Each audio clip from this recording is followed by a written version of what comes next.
Okay, folks, let's get started. I'd like to thank you for coming to the four-way speech contest, a Rotary event.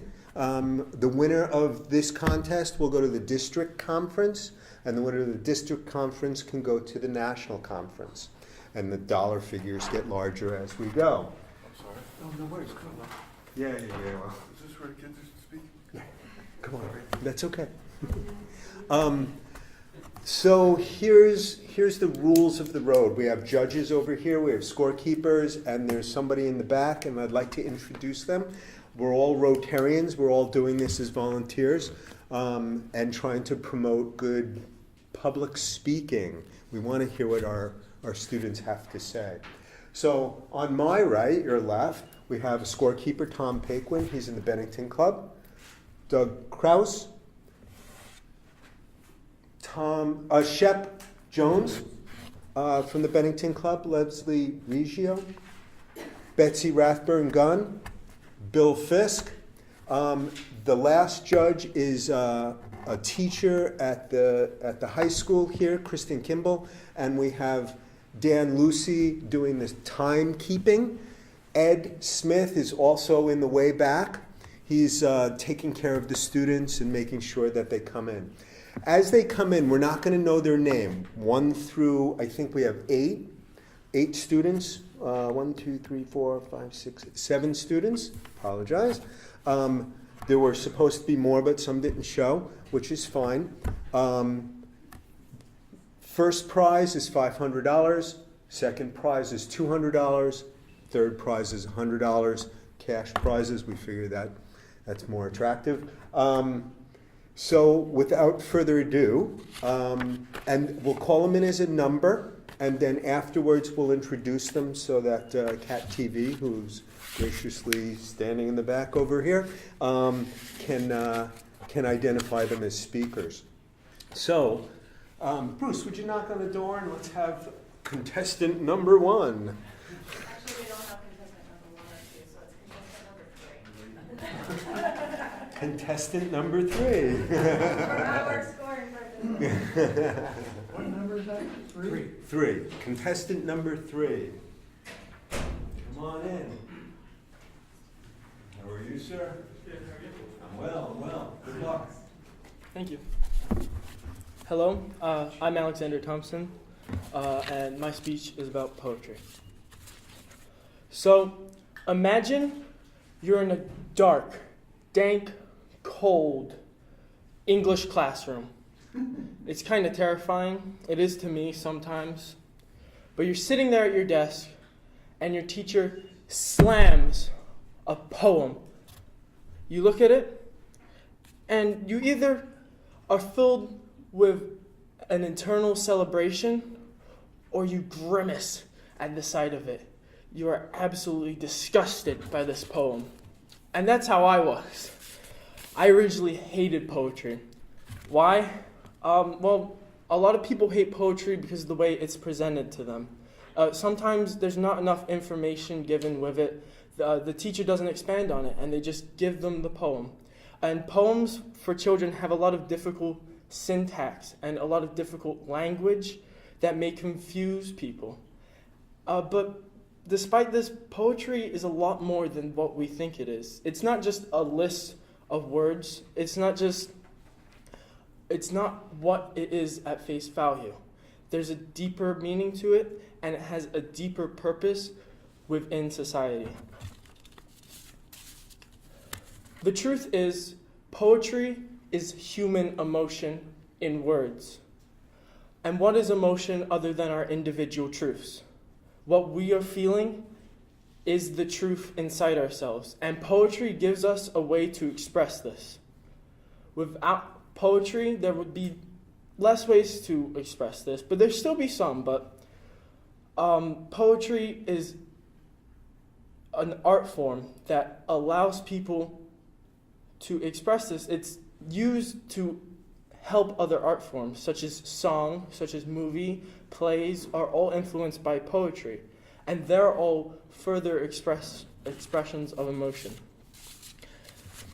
Poetry is fair because it transcends human language. It It's not just an English thing. It's not just a French thing. It's not a Chinese thing. You get the drift. Poetry started, as far as we know, with Gilgamesh, the epic poem. It continued on. The ancient Chinese had oracle bones on which they wrote their veneration to their ancestors on. The Renaissance poets wrote about love and the world around them, and our modern poets continue the trend.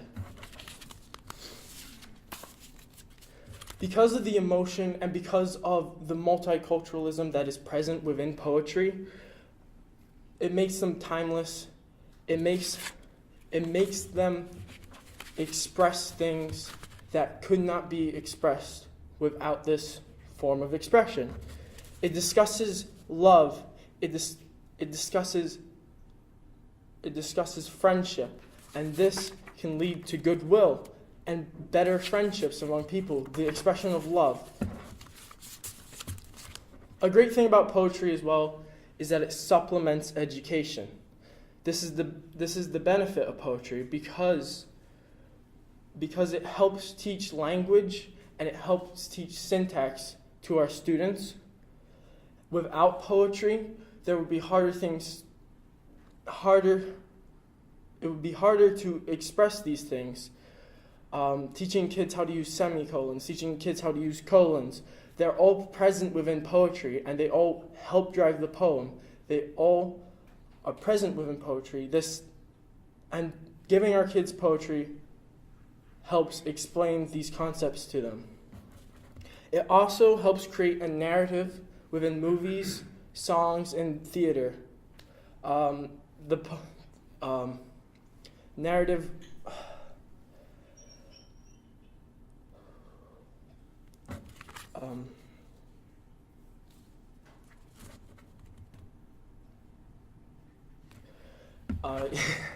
Each of these are further expressions of emotion, and without poetry they would be incomplete, because what more is poetry than emotion in words? And that's what songs are. Songs with lyrics are all emotion in words. Instrumental songs are words translated into the language of music. Beethoven, Bach, Mozart, all the classical musicians, their music was a narrative. It was a story told through the language that was music, told through the poetry that was music. Modern songs, you got the Beatles, you've got Bob Dylan, who all used poetry, who all used language to express a narrative, to push an idea in song. Movies, directors like Quentin Tarantino, Guillermo del Toro, they all use poetry to express a feeling and expand it into a world in which their ideas are pushed across to the audience. The same with theater, Shakespeare, and the likes. So, in the end, poetry is human emotion. It's expressed in the format of words. It's a multicultural experience, not just the English feel it. It's spread throughout the world in different various forms. It promotes love and sharing, the sharing of ideas, and it supplements education and media. Thank you for listening.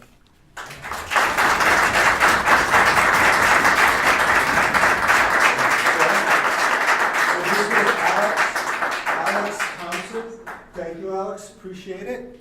One thing I wanted to remind you of, if you could turn off your cell phones just in case. We don't want to interrupt any students, and I'm sure that would push them over the edge. All right. So you would push me over the edge. Good evening, everyone.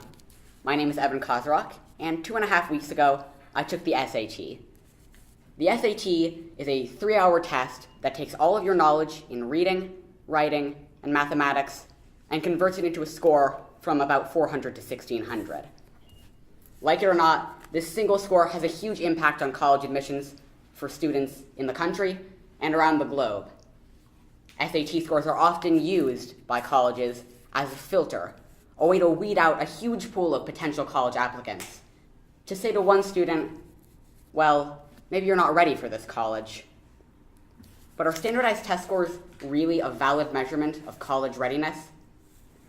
Today, I'd like to use the Rotary 4-way test to examine the use of standardized tests in college admissions. The Rotary 4-way test asks 4 questions. 1. Is it the truth? 2. Is it fair for all concerned? 3. Will it build goodwill and better friendships? And 4. Is it beneficial to all concerned? First off, is it the truth? Are SAT scores really a valid measurement of college success? According to a 2014 study of 33 test-optional universities in the United States, the difference in college GPA among test takers and those who didn't submit tests was only about 0.05, and the difference in graduation rate was only about 0.6%. Further, the study found that high school GPA was strongly correlated with college GPA, whereas the relationship between college GPA and SAT scores was weak at best. Clearly, these test-optional students are doing just fine in college, so I find it hard to claim that a high SAT score is necessary for college success. Second, is it fair for all concerned? Using demographic data directly from the College Board, the SAT's administrator, we can see a few clear trends emerge.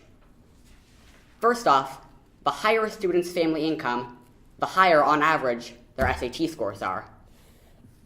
Second, Black and Hispanic students consistently underperform on all sections of the SAT compared to their white and Asian counterparts.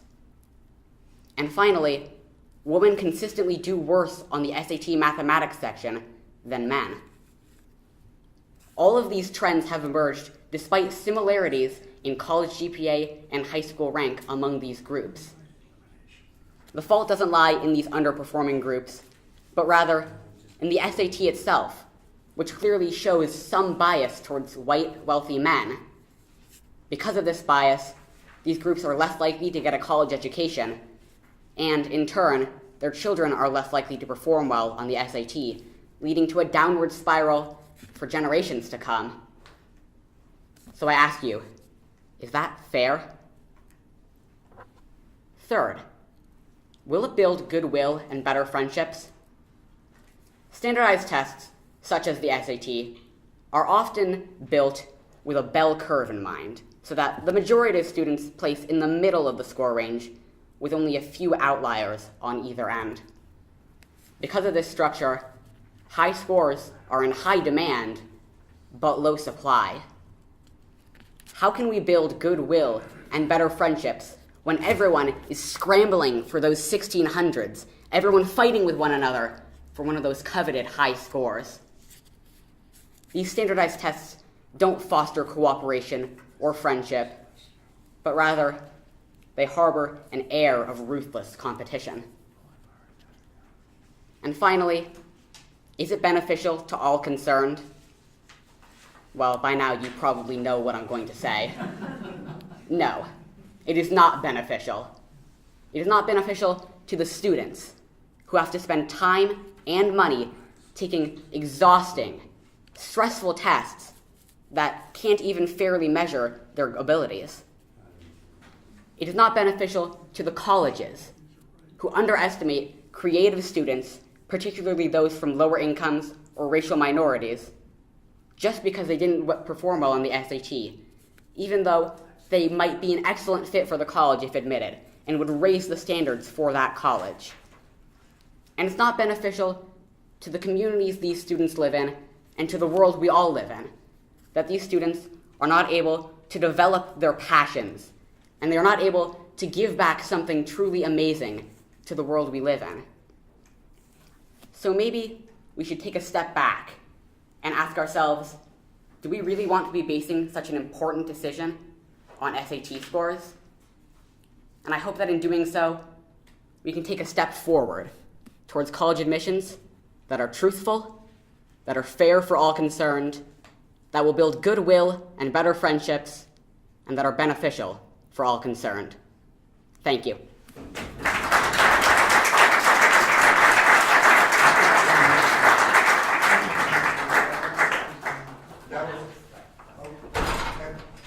Thank you, Evan. Evan Crosser, thank you. Appreciate it. Can we just, Hello there, my name is Andrew Georgie.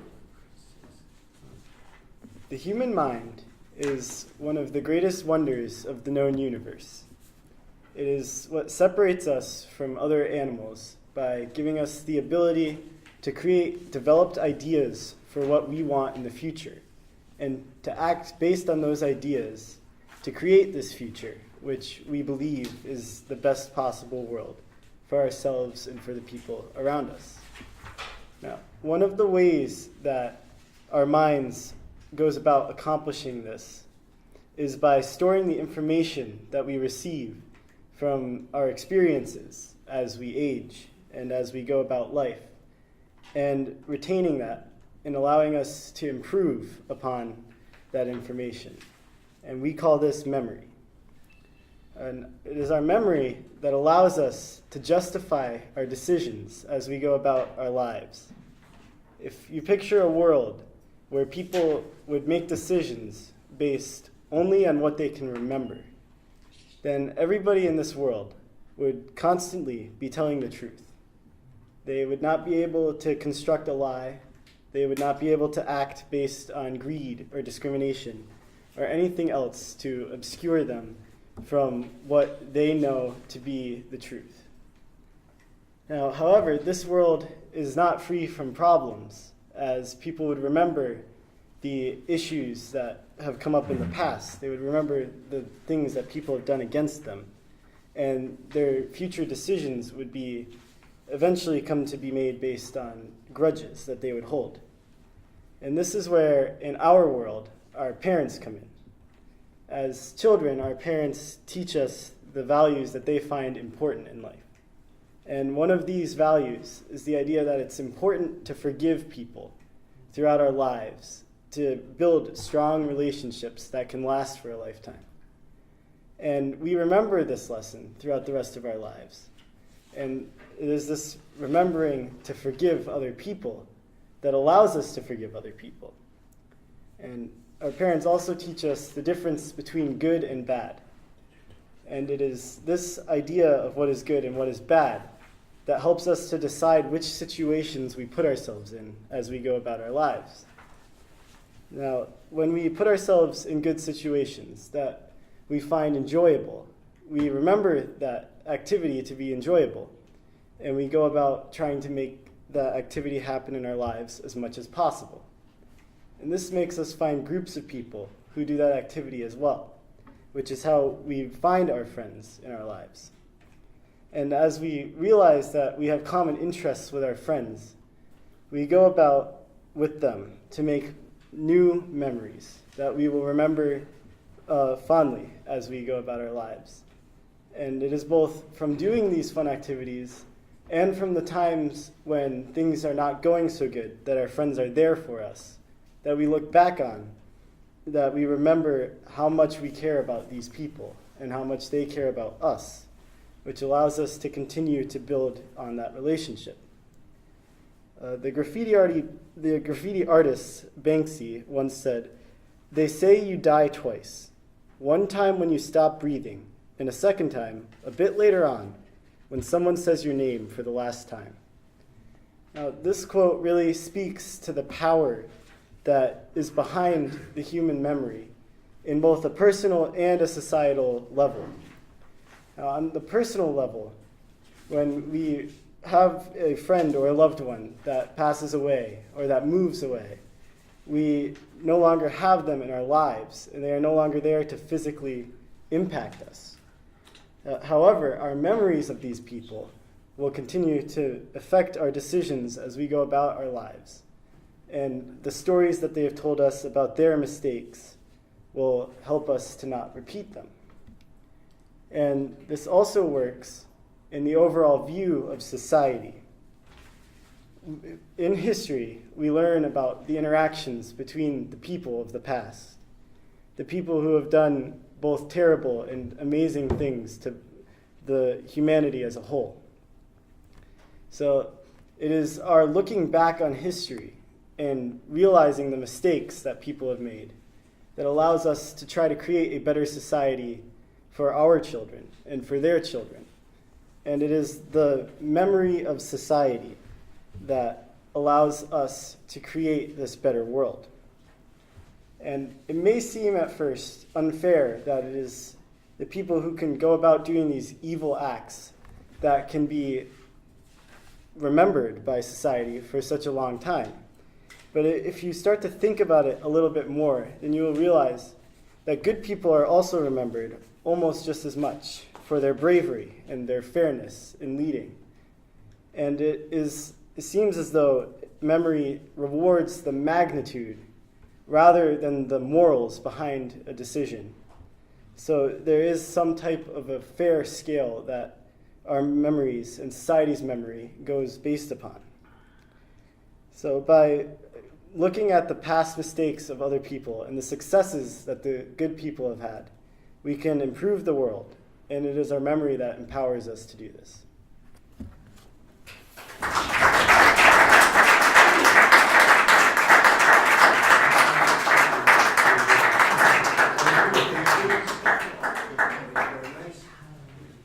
Let's give it a check. Hi, I'm number 6, and I'm going to be presenting the topic of self-confidence. And this is kind of a paradox because normally I don't come up in front of crowds like this because I lack in a lot of self-confidence within myself. But I've learned that this is going to help me, and I'm pushing myself in this situation to become more comfortable in this kind of environment. So I'd like throughout this speech for you all to use me as an example because I have went through this procedure myself. So there's something about self-confidence, and that it's key because self-confidence is something, it's the truth that it's key because this allows us to achieve the goals that we set forth for ourselves. And when I say goals, I'm not talking about the goals that others have set for us and the ones that others want us to achieve, but the things that you want to do in your life and the things that you want to come by and essentially achieve within yourself. So as an example, me talking in front of the crowd is something that I would like to achieve. Recently I found myself remaining as I've been in a state of fear because there's this wall that I've always looked at, and this wall is full of judgment, and it's full of the insignificant opinions of others, and it has hatred to it as well. And this wall seems to block me from doing the things that I want. And so I've found myself recently as coming to do this. I've said, you need to step forth and you need to start doing the things you love and start coming across the things that you want to do.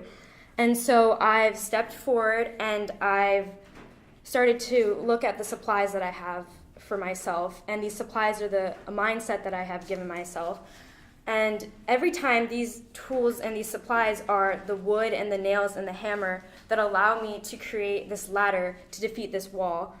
And this ladder, every time that I seem to create it by myself, always seems to tip over and break, and it seems to fall down because I'm not staying steadfast in the idea of achieving this self-confidence. And so that's when I started to look around and I started to find more resources that I have. And these resources are my parents, my counselor, my coaches, the people that are there for me. And I'm so grateful to have these people. And so when I go out with these people and I come across them, I find myself creating healthy relationships with these people on this foundation of an idea that we're going to all benefit from this self-confidence together.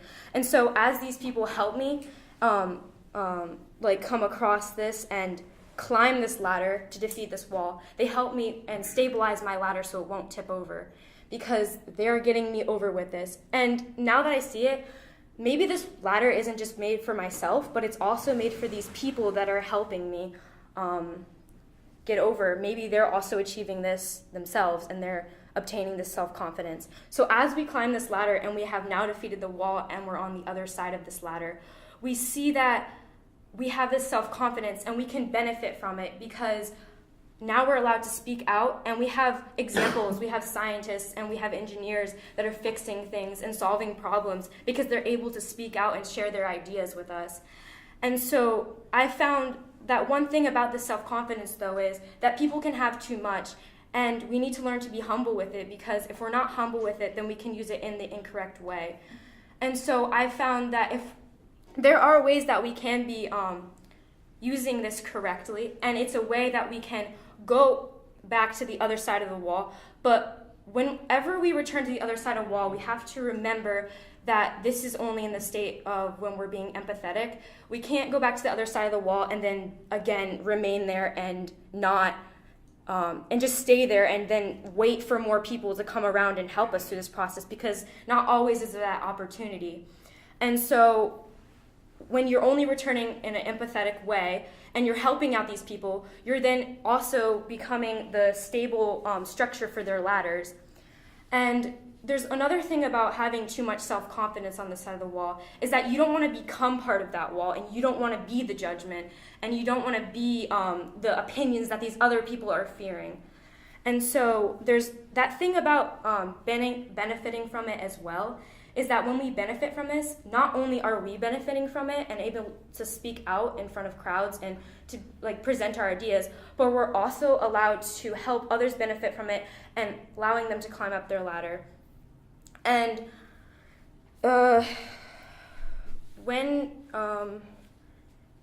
with this beneficial way, it's the idea of being fair, because everyone can have it. Because when we're all benefiting from this, we're all having this fair balance, because those people who have maybe too much self-confidence can become down to this more humble level, and those people who have too little can still work their way up their ladders. Because yes, it is a process. This ladder, you will only go up ring by ring, and it's something that you need to stay steadfast in, because if you don't, then you might not ever achieve this. And so as I'd like to wrap this up, I'd like to say that self-confidence allows you to achieve your goals. It allows you to build healthy relationships on this foundation of an idea that you're going to all benefit from it later on. And I'd like you to make sure you're benefiting from it by being able to speak your mind, and you're providing that sufficient stable to the ladders of those who are still climbing.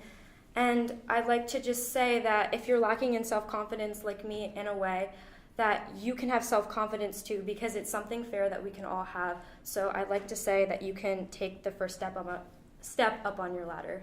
Thank you.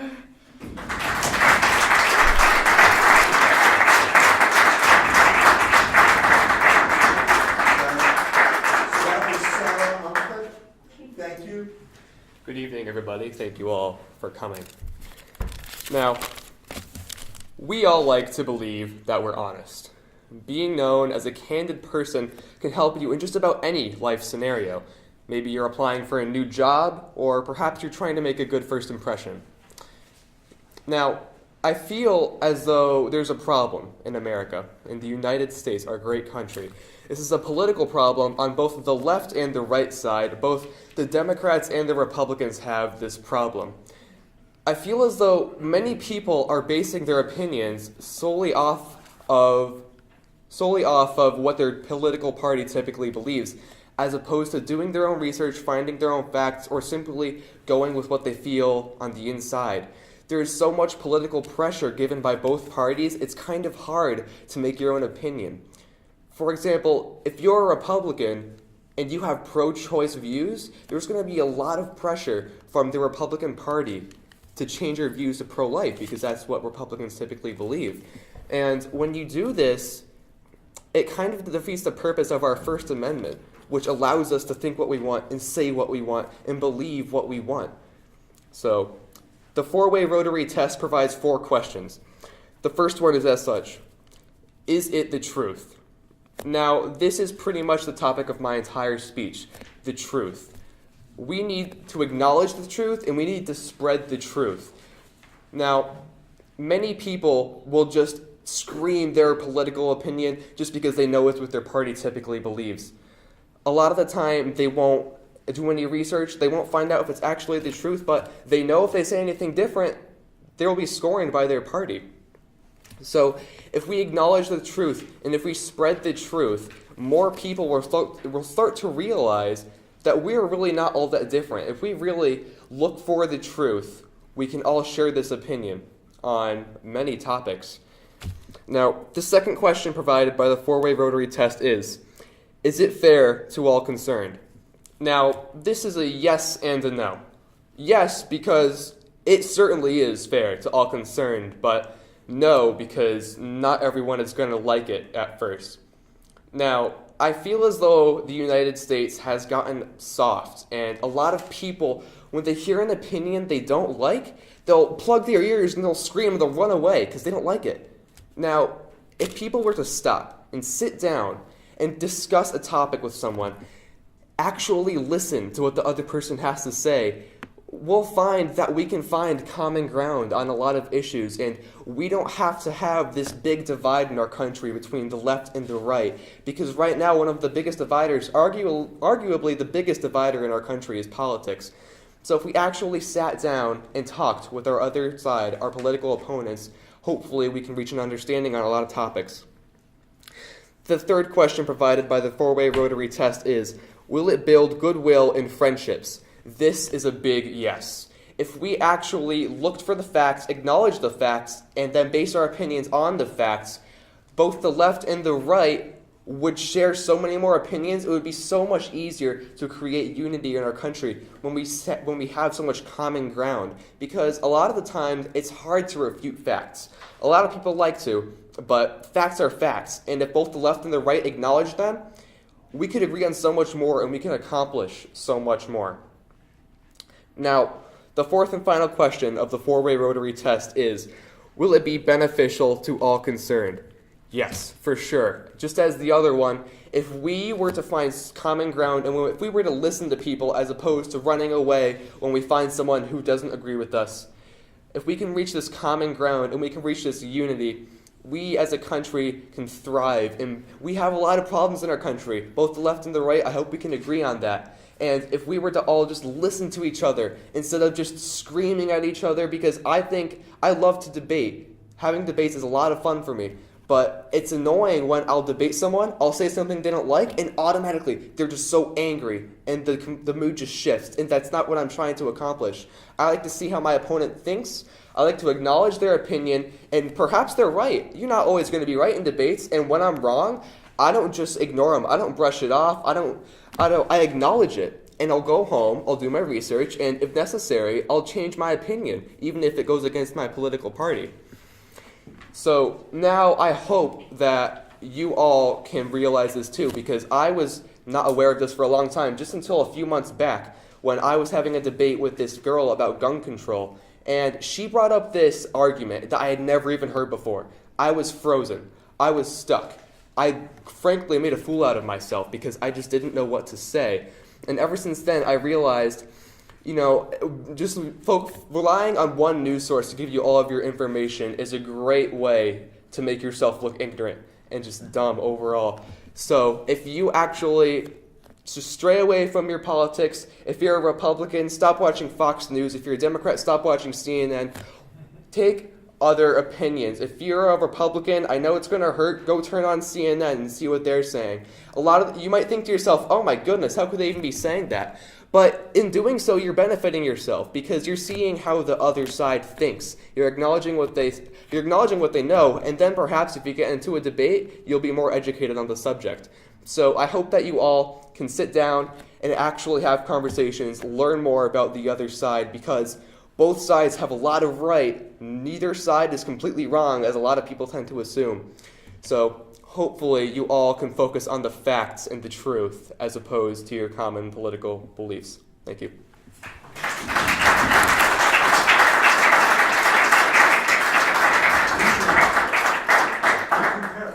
Thank you. Good evening. I'm number 8. Really excited to be here. So the four-way test asks us 4 questions. Is it the truth? Is it fair to all concerned? Will it build goodwill and better friendships? Will it be beneficial to all concerned? It is really hard to be a person of ethics and integrity in the high school, but the 4-way test really helps. From high school to daily life at home, the 4-way test helps me to be truthful, fair, beneficial to all, and build better friendships. Like I said, it's really useful in the high school. Speaking of high school, can we talk about the cafeteria? If there was ever a place where the 4-way test comes into play every single day, the cafeteria is it. I'm part of almost all the different school groups. I'm part of the friends I've had since kindergarten, my drama friends, my chorus friends, my band friends, and the friends I have from honors classes where we all strive to do our very best. Except the jocks. Sports ball isn't my thing. Each day I go into the cafeteria, I get my lunch, and I look across the whole room, looking at all my different groups of friends. I have to choose where to sit, who to talk to, what to talk about. And people have to understand, these nonverbal decisions have far-reaching social implications. I have to think, if I sit with Dre, will Samantha feel slighted because I haven't sat with her for a week? And if I talk about math with Lucas, will he feel left out? If I eat a hamburger next to my vegan friends, will I make them uncomfortable? I've learned that communication is key, and I have to be transparent while weighing all 4 points. Logan, I sat with you yesterday, and me and Elizabeth have a huge group project due, and you know that's the truth. Hey guys, let's talk about the group project after school. It's only fair to the others. When we talk about what's beneficial to all, minimizing drama helps us all. When it comes to communication and how to build goodwill and better friendships, I am so thankful for technology. Just being able to follow up with a text message or a Snapchat can help smooth any feathers that were ruffled in the cafeteria. And speaking of relationships, family is my number one. To set the stage, I'm the eldest of 3 and my mom is a single mom. We all have to work hard at school and work, which means we all have to chip in at home. My mom has always said, what's fair isn't always equal. Me and my younger sister wear glasses. It might be equal if my mom got us all glasses, but that's not fair. And both of my younger sisters deal every day with a genetic medical condition called Alport syndrome, which means their kidneys are failing and my youngest sister wears hearing aids. Hearing aids for everyone might be equal, but that's not fair. What's fair is that everyone has what they need. The 4-way test comes up a lot with chores. And to mix it up, I'll take the 4 points backwards this time. So I'm the oldest, which means I'm the best at chores. So you might think it might be beneficial if I do them all the time in a house full of dust and mold allergic kids. However, that might not be fair to my 11-year-old sister who may never learn how to do housework. We typically blast music, dancing the day away while working through my mom's to-do list. And doing this makes our love and our sibling bond strong.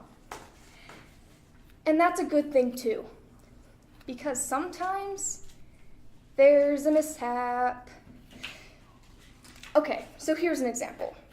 Picture us 3 doing dishes, dancing along to the top 20, when one of us, I won't mention any names, puts the faucet on a little too powerful, absolutely flooding the countertop. I'm talking rivulets running down the cupboards below. And we hear Mom's key in the door. With a silent glance among the 3 of us, we all ask the same question. What are we gonna tell Mom? Now, remembering the 4-way test, number 1, is it the truth? Good thing I'm a person of integrity. The 4-way test really emphasizes relationships. And like I said, family is my number 1. I'm one of the lucky few who has a second family. I play roller derby. And in roller derby, the four-way test provides a lot of support in the split-second decision-making. What's fair and what's beneficial is really one and the same thing. You have to follow the rules in order to score points for this team, and you can't help anyone sitting in the penalty box. As far as the truth, that's easy. In a bout, the NSO is always right. Relationships are the key, whether in practice or on the track. We have each other's backs, which really helps when we learn new skills, which involves slamming each other into walls. So it helps knowing that we wear our bruises with pride. Just like our gear protects us from injury, these strong relationships really help protect us from any outside blows. Just like the 4 points of a compass, the four-way test ensures that I never lose my way. In daily life, whether it's at the high school, with family, or on the track, if I ask myself these 4 questions, not only will I be a person of integrity, but I will be surrounded with friends and family with whom my relationship is strong. Thank you. Thank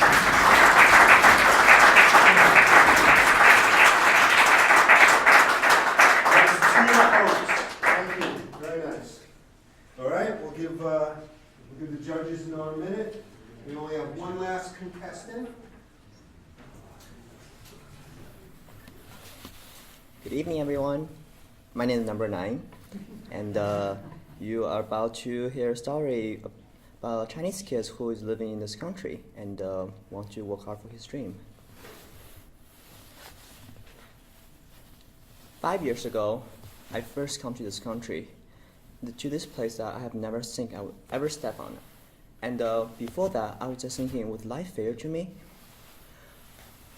All my friends, they all have parents, they all have a good family, and they have a healthy body, they have 2 healthy hands, but I don't.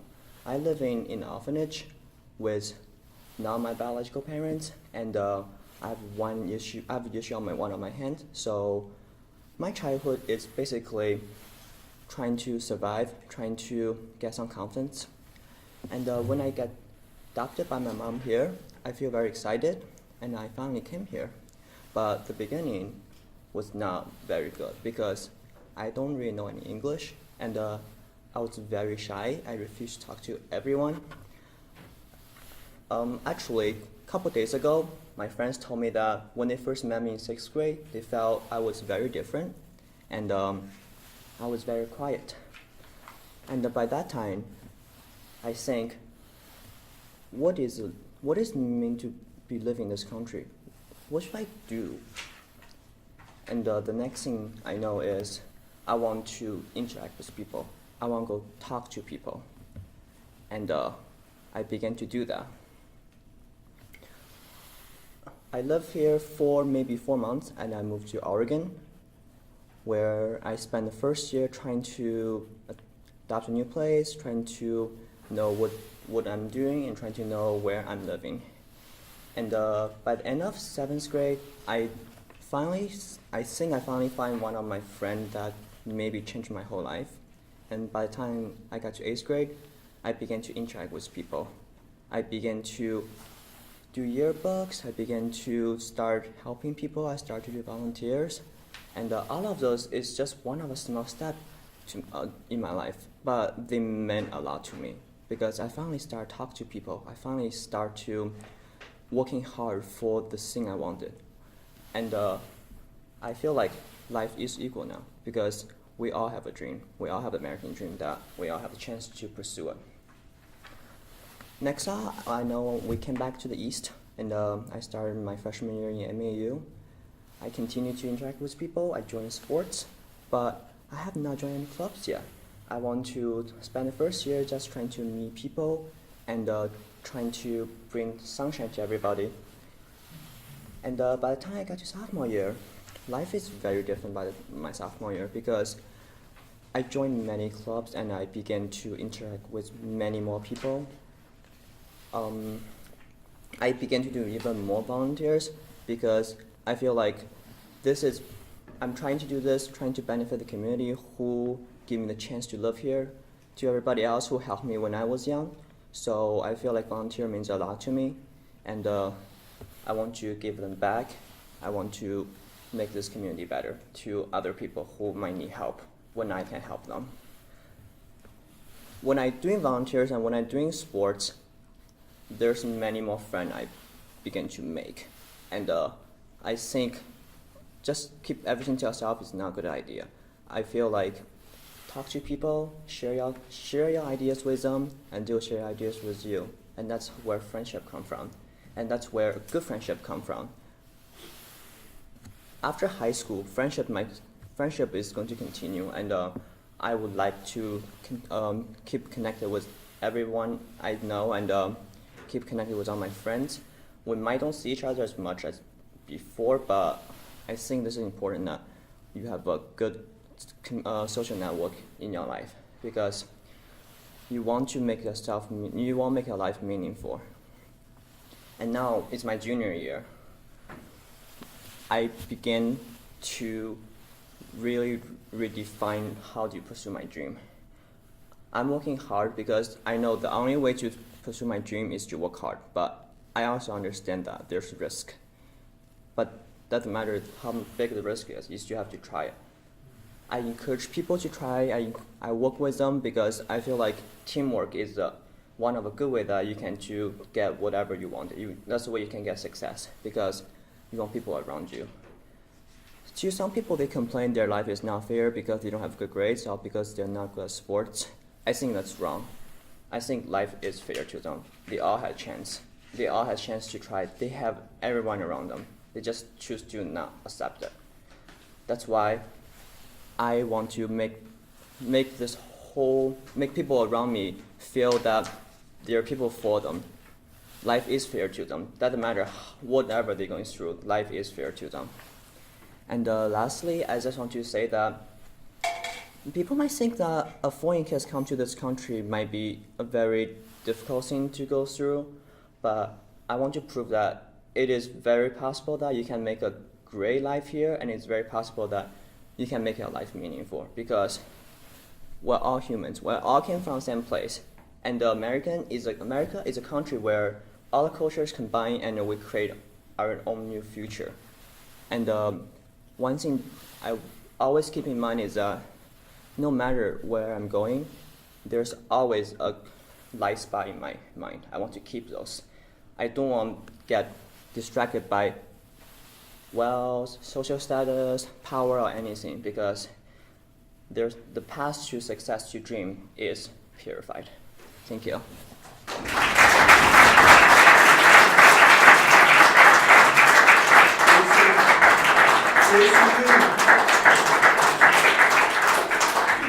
Alright, so that's all we have for you. Once we get these last in, we'll get them over to the score, and we'll figure out who the big winner is.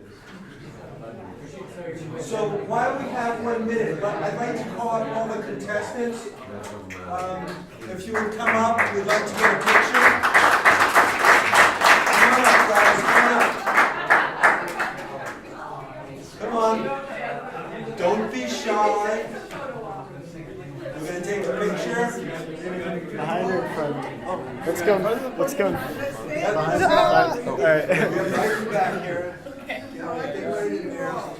All right. Alexander, Evan, Andrew, Sarah, Ethan, Tia, and Jason.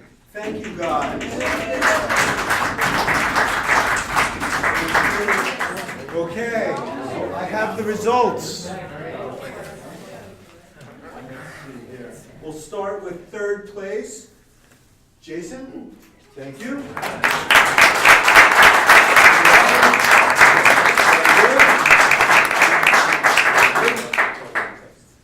2nd place, Ethan Perry.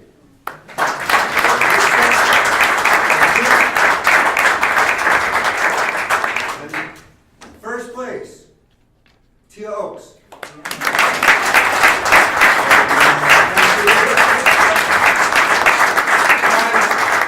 It was really wonderful to hear what you have to say. Thank you for coming. My name is Ron. Thank you, Ron. Have a good night, guys.